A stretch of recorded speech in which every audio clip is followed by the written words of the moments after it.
Okay, so today we are going to introduce the quadratic formula. Again, you guys do not need to memorize this, but it is important that you know what it is and how to use it. So let's just write it down for the first time. Okay, so right on your front page, please. So x is equal to negative b. Actually, I'm going to use different colors here. And I'm going to start over because first things first, it must be in standard form to use the quadratic formula, okay? So standard form, y is equal to ax squared plus bx plus c. Okay, and I did these in different colors intentionally because I need you guys to see where A, B, and C goes and stuff, okay? So that is standard form right here.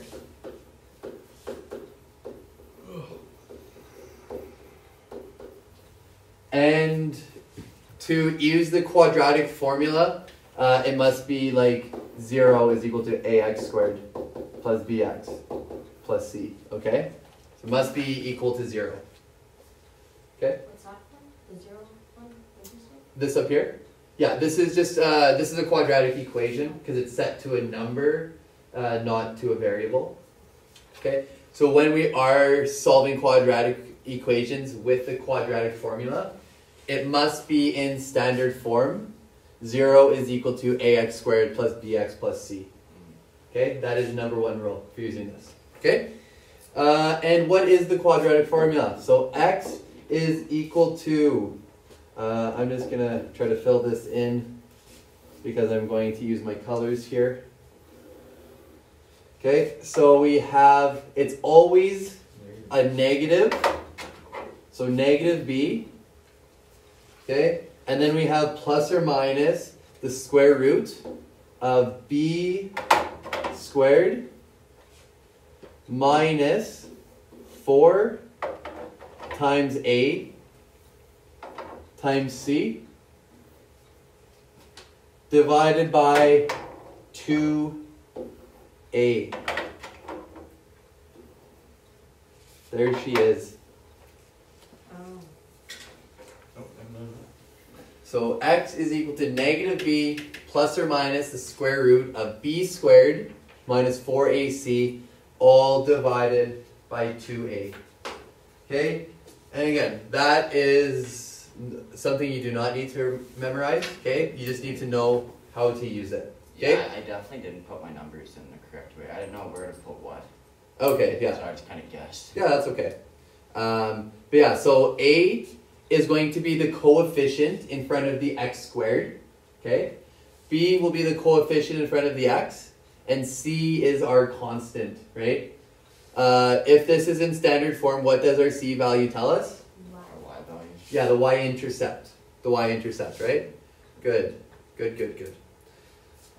Okay, so that is the quadratic formula, okay? So we will use it to solve questions in a little bit here. Okay, so questions.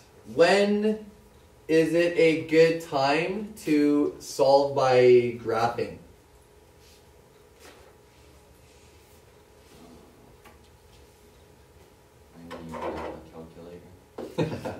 Fair. When you have a calculator.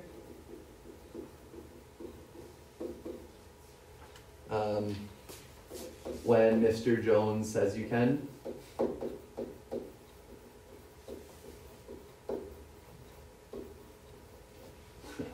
But seriously, when is it a good time to use solving by graphing? This is a good time when we are checking our answers.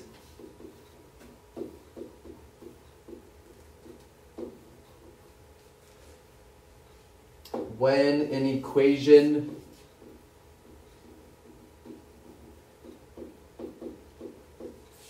is hard or impossible to factor, or when we are looking for a decimal answer.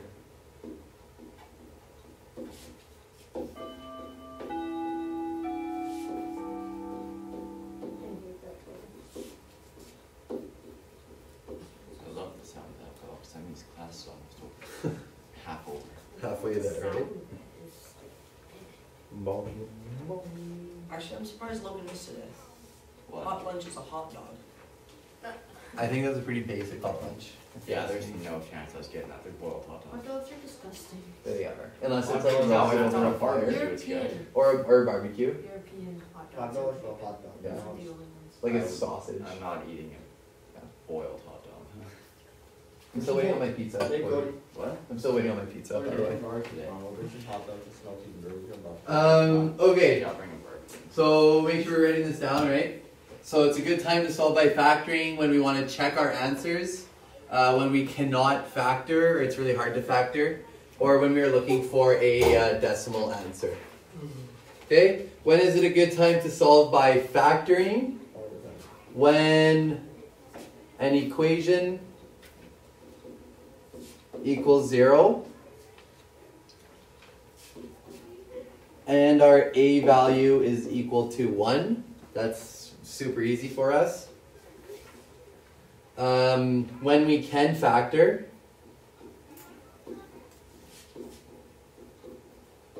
is a good time to factor. Or when we need an exact value.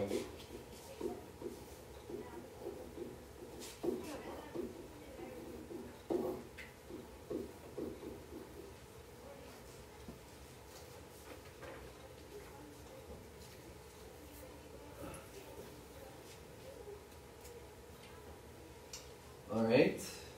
So yeah, a pretty good default is like if it does not say solve by factoring or solve using the quadratic equation, or yeah, if I say you cannot solve it one way, don't solve it that way, obviously, right?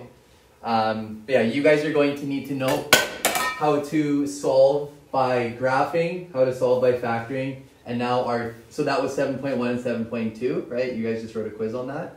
And now we're going to solve quadratic equations using the quadratic formula, okay? Good, good, good, good, great. Okay, so given this equation, so 5x minus 8 is equal to 20x squared minus 32x. Huh? On the front. Yeah, it's at the very top. So given the equation 12 minus 5x, except for yours is different. Yeah. Let's do yours. Forget that one. Given the equation, we'll do 12 minus 5x, or actually yeah, you guys can struggle a little bit. 12 minus 5x is equal to 2x squared. Okay, so that is our equation. So there are two ways that we can do this: solving by factoring and solving by graphing. What do you want to start with? Factoring? Y'all can't agree, can you? For factoring, you need the y coordinates, which you need graph anyways. Okay, I heard factoring first, so we'll do factoring. Okay, so 12 minus 5x is equal to 2x squared. What is the first thing that I need to do if I'm factoring? In standard form? Yeah. So get everything on one side of the equal sign, right? Now, am I going to move my 2x squared to the left, or am I going to move everything else to the right? Everything else to the right. Everything else to the right, okay? We want to keep our x squared, like the coefficient on the x squared, positive if possible. Okay, so we'll move everything else to the other side. So plus 5x and minus 12. 12 minus 12 is 0. Negative 5x plus 5x is 0. Now we got 0 is equal to 2x squared plus 5x minus 12. Okay, so by factoring, we need to find two numbers that will give us a product of negative 24. And we need a sum of positive 5.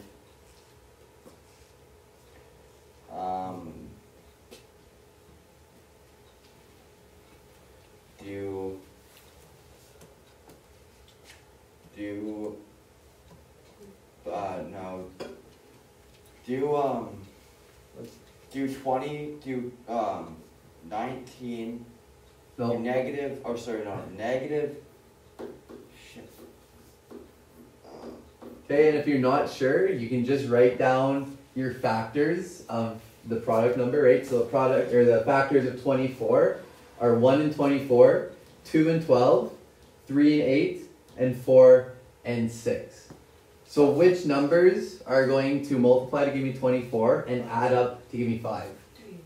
3 and 8. 3 and 8.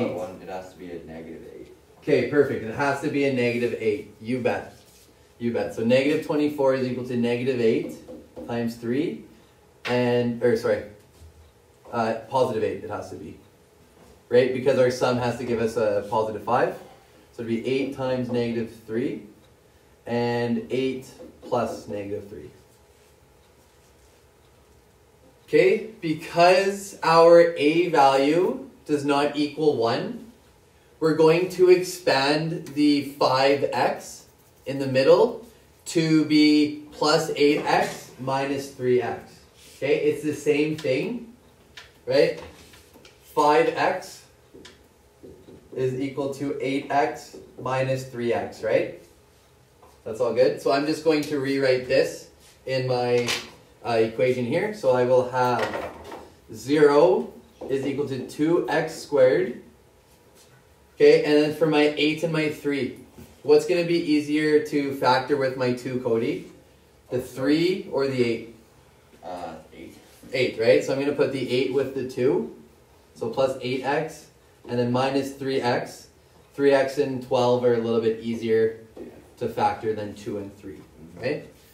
So now let's look at the first 2 terms, and we'll look at the last 2 terms. So 2x squared and 8x. What is common in 2x squared and 8x? 2x. 2x, perfect. So I'll take 2x out of there.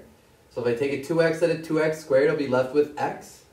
And I take a 2x out of 8x, I'm left with a positive 4.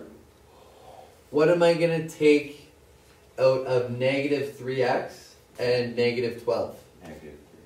Negative 3, right, good.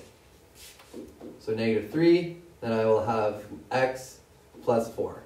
Okay, and again, if you are at this point, and whatever is in your brackets, like if you have different brackets, it's a good indicator that you've done something wrong. Okay? When you're at this point, you need to have like the same thing in both of your brackets. Okay? So now is what we're going to do. We're going to take 2x and negative 3 and put that into one bracket, and we'll have x plus 4 as the other bracket.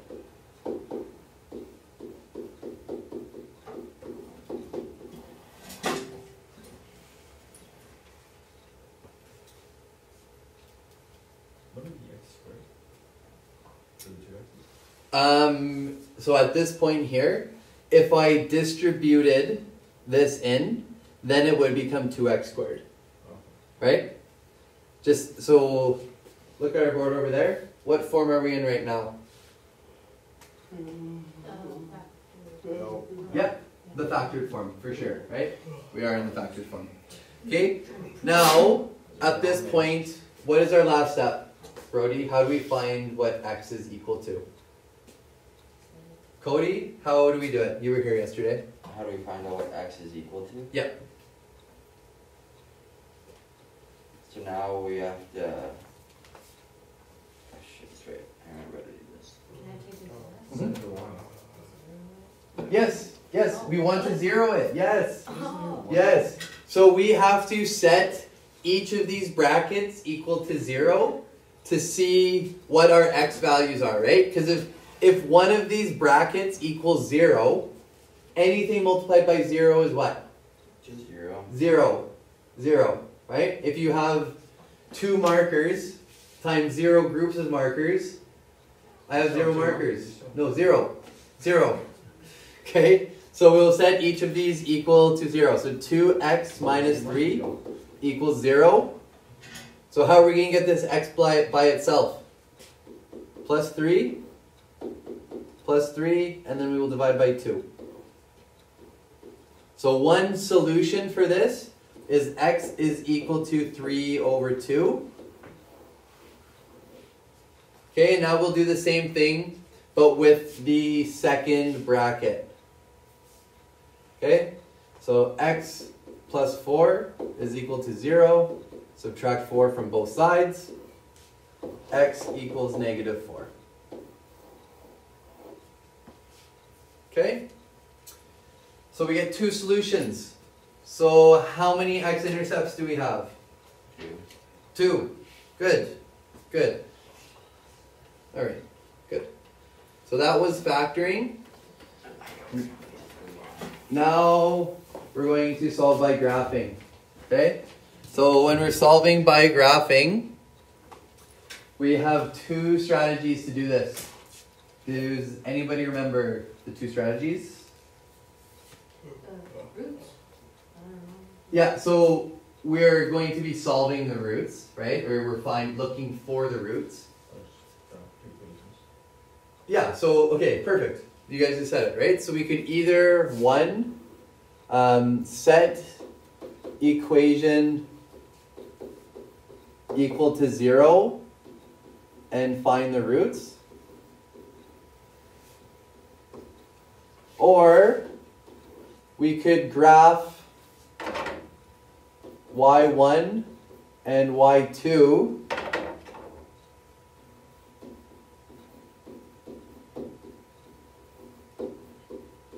and find the intersection points. Or find the intersects. I feel this one, we've already set it equal to 0. So let's graph y1 and y2. We will do strategy 2 this time, okay? That sound good? Great. So, just going to pull up the old Desmos. Why can't we use Desmos? It's so much easier. Because you could also be using Snap Math or Photo Math. Just because they put out brand new apps or release where you just take a picture of your math and it does it for you. Okay, what's my y1 and what's my y2? 12 minus 5x 12 minus 5x is 1. and then 2x squared. 2x squared is the second one. Okay, so we're looking for the intersection points in this strategy. Okay, and what do we get? X is equal to negative 4 on our first intersection point, and x is equal to 1.5 on our second intersection point. That's what we calculated by factoring, right? Yeah, so that's good. So a really good way to check our answer. Okay, or the second strategy, because I already pulled this up and it doesn't take very long. I'm going to do that second one too. We could set it equal to 0. So when it was set equal to 0, it was 2x squared plus 5x minus 12. So let's get rid of this one now. And we're just going to, now that we have set this equation equal to 0, right? We're asking ourselves, when does that y equal 0? When is the y coordinate equal 0? Right? Which is essentially our x-intercepts, or our roots, or our zeros, right? Does that make sense? Sure. Kind of. So our equation, right, is equal to 0 right now. Right? Okay, I know that kind of messed up the graph. But when it is equal to 0, we're looking for when this function right here is equal to 0. When is the y equals 0? Okay? And negative 4 and 1.5. And that's what we calculated, right? Both times. Okay? So there's a couple ways to solve these. Great. So we just did that and we got x is equal to 1.5 and we also found x is equal to negative 4, right? All right. So now we're going to solve using the quadratic formula. Okay? So we get some benefits for that, so we don't need to factor. Okay? So we hate factoring. Sweet. Sweet. Okay, but you are still going to need to know how to solve by factoring. Okay, it's not just that easy. Okay, but when you are asked to solve using a quadratic formula, you don't need a factor. You're given the formula, and we can give answers as exact values. Okay, so an exact value, one that I have just written down. So an exact value is 2 plus or minus root 3. That is an exact value. Okay? Because root 3, it doesn't give us like a nice clean number like root 4 would, right? Square root of 4 is 2, right? When it says exact values, is it what do you mean by that? Exact values. Yeah, so, okay, I'll show you what I mean by that, okay? So 2 plus or minus root 3, okay, so when you're doing your quadratic formula, you're going to sometimes get a positive and a negative answer, right? Okay, that's what the plus or minus is. Okay, so let's just say we do 2 plus root 3. Okay, if you were to enter that into your calculator, it would come out as 3.73205 ... You get a really big number, okay? And then we would usually be rounding that, right? Yeah. So we'd be rounding that to like 3.7, say, right? This is an approximate, right? Whereas 2 plus root 3, that is an exact value, right? Because when we spit it out and it gives us a decimal number, like, yeah, it's pretty close to the actual value itself, but it's not that number, right? It's not the exact value. This is just an approximate. Okay? Good? Okay, good. Cons, so not a benefit. You need to know how to simplify square roots, and we will work on that today. Okay? And note, to use the quadratic formula, your equation must be in standard form, set equal to 0, right? It must equal 0. All right. So we kind of talked about this a little bit, right? But here is the quadratic formula. Okay? So this is A. This is B. And as soon as I find my blue marker, that will be C. Sorry, there's a purple one. Sure. Oh, there's a blue one right there. Is it on my desk? No, it's right there. That could be C. It's just right there. No, my smartboard marker. Oh, this one. There it is. Yeah, good. Okay, so that is A, B, and C. Okay, so where does A go? No. After the coefficient of C. Before. Where? Okay, so yes. Before the coefficient, like right here. That's what you meant, right? Yeah. Yeah, good. Okay, so A goes right there. You bet. And it also goes here. Okay. Where does B go? Negative B in front, and then B before the coefficient of A. Okay, good. And lastly, where does my C go? After the coefficient of A. Good. Great. Have I told you guys what a pirate's favorite letter is? Um, I think it's like us. Yeah. G. You may think it's R, No, G. but it's really the C. Let me my say God. G. Gold. I don't get it. Do you see what you It's did? the Huh? sea. Huh? Because they live in the sea on a boat. Come See on. what you did there? Come on, Because Brandon. they drive a pirate ship. And it's a great one because everybody always thinks it's R. Yeah. But then, yeah, that just comes into it. Good. That makes me laugh. Okay. So that's where all those stuff goes. So just be careful when we are entering that into the formula. Okay? Okay, so let's try this. Solve using the quadratic formula. So first, and this is probably going to be really helpful for you. It's helpful for me. I like doing it because I like making it easy for myself. Okay? First thing you're going to do is just label your A, B, and C. Okay? So where's my A? Your A is before confusion. Oh, it's your a is 7. There's 6x squared. Okay, is it the 6x squared? Just a 6. Just the 6. Just the 6. That is my A. What's my B? Just a 7. No. It's just 7x. No. It's 3. No. no, it's This is my B. -7. Negative 7 is my B. Okay? Negative 7 is my B.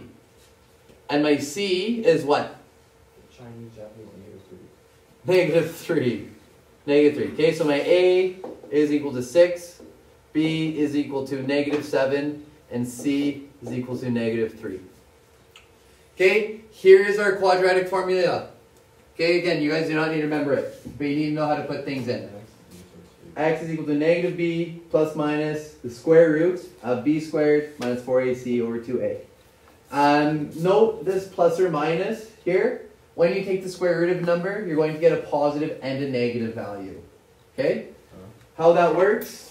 So let's say we square 3. What is 3 squared? What's 3 times itself? 9, right? So this, if we square 3, we get 9. But what if we square negative 3? What do we get? 9. 9 as well, right? Negative number times a negative number gives us a positive number. I'm just guessing. So therefore, the square root of 9 is equal to positive and negative 3. Okay, you're going to get 2 solutions anytime you take the square root of a number. Right, Brennan? Get off your phone, please. Yeah, go up to your pigeon. Okay, so when you're taking the square root of a number, you always get a positive and a negative solution. Okay, so we just need to remember that. Yes. Okay, that's what the plus and minus thing means on it. Okay, all right. So now let's enter our numbers into that quadratic formula. Okay, so x is equal to negative b.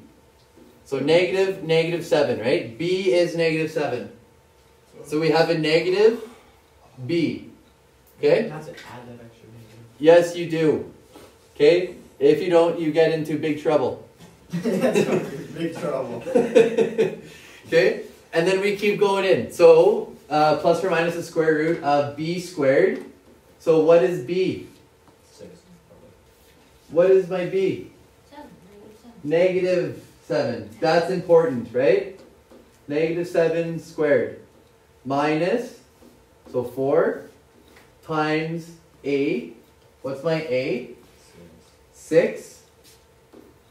And what's my c? Chinese, Japanese, -3. Chinese, Japanese, -3. Okay? Divided by 2 times my a value, which is 6. So 2 times 6. Okay? Now, we need to simplify this. Okay? And we'll just do it one at a time. Just don't rush through this, okay? Negative 1 times negative 7. Positive 7, right? So 7 plus or minus the square root of negative 7 squared is 49. Yeah. You were right there. I heard it. Okay, so plus or minus, so root of 49 minus. So just be careful with when you're multiplying these 3 digits. Okay? Because it is a minus, right? And then whatever you got going on here. So 4 times 6 is 24. Times negative 3. 24 times negative 3 is 20 over 40 is negative 60. Negative 72. What the hell? You're close. Because You're close. 4 on the 2 makes it. Okay, so minus 77. minus negative 72. And 2 times 6 is 12. Okay? So, x is equal to 7. That one's already simplified. Plus minus. What is 49 minus negative 72? Wait, I got this. Negative 23. Yeah, you're right. No. 49 minus negative 72. So you're adding them. Right? If you're subtracting a negative, you're essentially adding them. Oh, so Right? then it'd be 70, 80, 90, 100, 109, 120. 100, negative 111. 121. Okay. You're close. Just off by 10. Oh, I added the 2. And that's divided by 12. Okay?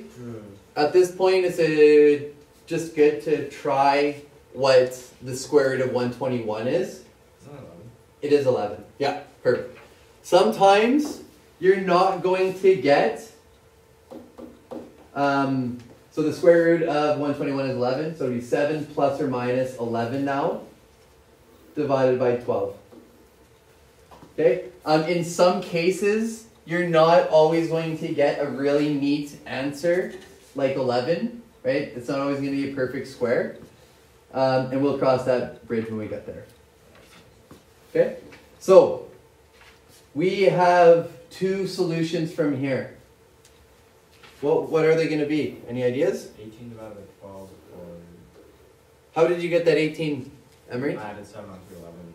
Okay. 12. So, one solution we need to add.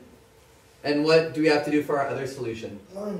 Minus. Good. Which is 4 over 12. Good. Which the 4 over 12 sounds better. Because that's a quarter. Close. That's a third. There, that's better. Okay, so if we're adding 11 in this case, we have 7 plus 11 over divided by 12 is equal to 18 over 12, which is equal to 3 over 2. That is one solution. And over here, we're going to do the negative route. So 7 minus 11 divided by 12 is equal to negative 4 over 12, which is equal to negative 1 over 3.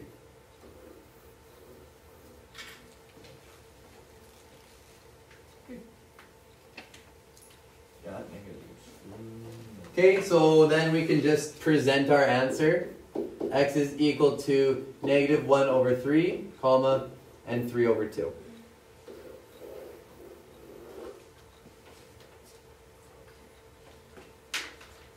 Okay?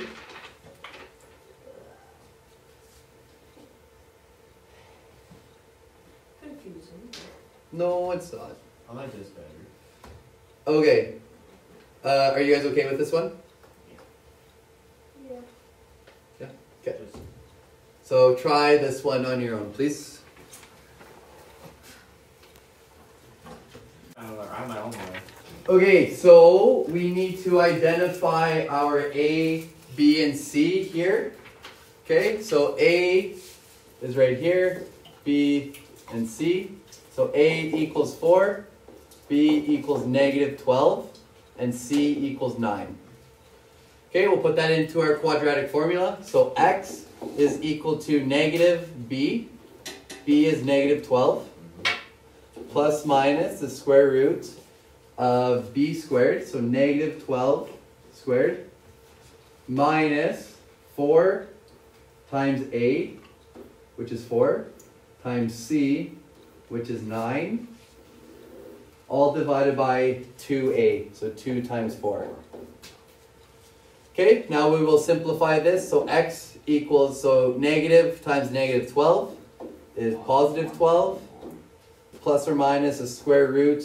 Negative 12 squared is positive 144. Minus 4 times 4 is 16. Times 9 is 144. Divided by 2 times 4 is 8. Okay, X is equal to 12 plus or minus the square root of 144 minus 144, Emery? 1. 0. 0. You actually put 1. Yes, that's why I got it wrong. Okay, so the square root of 0 is 0, so that equals 12 plus or minus 0 over 8. Okay, I'm the kind of person I'll sit there and make sure 2 plus 2 is still 4. See if it's still if we're adding or subtracting 0, are we changing our number at all? No, so we can just solve for the 1, right? We can just solve for the 1. So 12, so x is equal to 12 over 8. And if we reduce that, Brody, what do we get? 3 over 2. Okay, so x is equal to 3 over 2. Or in lowest terms, 1 over 5 over 1. This would be lowest terms because we don't want a decimal for lowest What's an terms. improper fraction? It is an improper fraction. You're right. How would we fix that?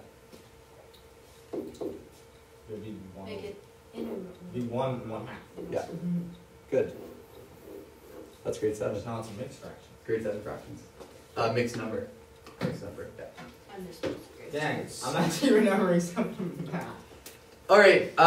We will leave it there for today.